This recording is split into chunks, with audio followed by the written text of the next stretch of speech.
Hello my dear friends দোলের আগের দিন মানে বাচ্চাদের ন্যাড়া পোড়া এবং খুব আনন্দ এবং উল্লাস।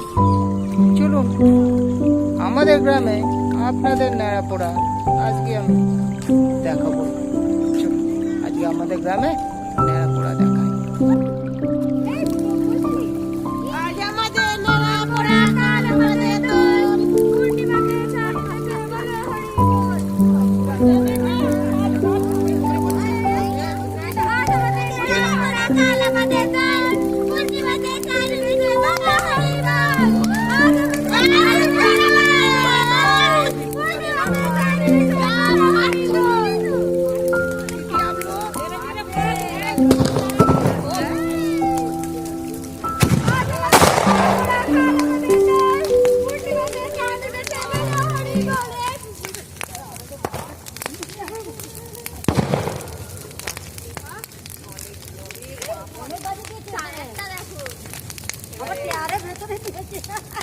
यार